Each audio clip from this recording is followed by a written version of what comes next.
আলাইকুম। আমি একটা আম গাছতলা দাঁড়ায় আছি। দেখেন, একটা গাছে বর্তমানে 3 পদের আম আছে। এই গাছটায়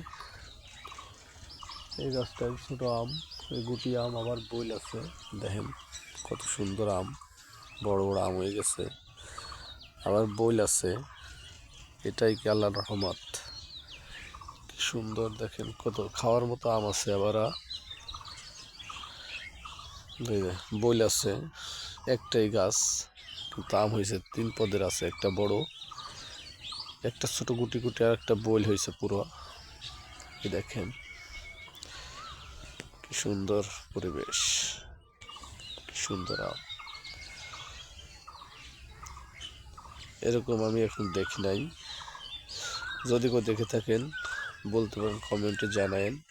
আমি আজকে সর্বপ্রথম দেখলাম এরকম।